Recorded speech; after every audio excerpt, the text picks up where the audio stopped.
Hello students, welcome to the steno tutorial. 80 शब्द प्रति minute की गति से डिक्टेशन। लेखक हैं ओपी शुक्ला। दीपक प्रकाशन। डिक्टेशन 5 सेकंड से स्टार्ट होगा।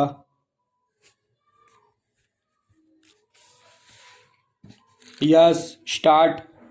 उपाध्यक्ष महोदय, लोकसभा का बजट अधिवेशन कई दिनों से चल रहा है।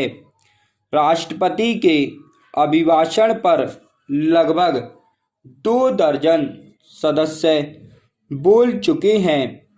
आज इस बहस में हिस्सा लेने की मेरी बारी आई है। इसके लिए मैं आपको धन्यवाद देता हूँ। बहुत लंबी प्रतीक्षा के बाद मुझे बोलने का अवसर मिला। सबसे पहले मैं इस बजट सत्र, जो कि 8वीं लोकसभा का पहला बजट सत्र है और राजीव सरकार का पहला बजट सत्र है, इसके लिए मैं सरकार को बधाई देना चाहता हूँ।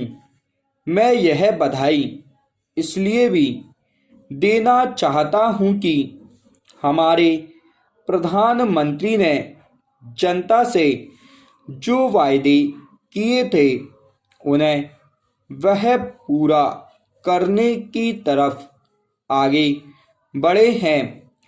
देश की जनता को दिए गए वायदे अगर सरकार पूरा कर देती है तो इससे सरकार की बहुत प्रतिष्ठा बढ़ जाती है।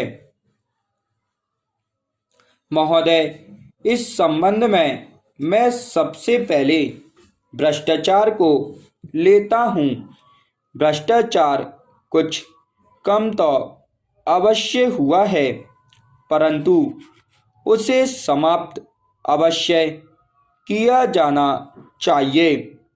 आज भ्रष्टाचार भारत के कोने कोने में फैल चुका है। यह रोग कैंसर के रोग की तरह से है। जिस प्रकार से कैंसर रोग को पूरी तरह से ठीक करना बहुत कठिन है, इसी प्रकार से भ्रष्टाचार को भी पूरी तरह से मिटाना आसान काम नहीं है। हमारे प्रधानमंत्री ने इस कैंसर रूपी भ्रष्टाचार को समाप्त करने का जीतोड़ प्रयत्न किया है। मुझे आशा ही नहीं, पूर्ण विश्वास है कि वह इसमें अवश्य सफल होंगे।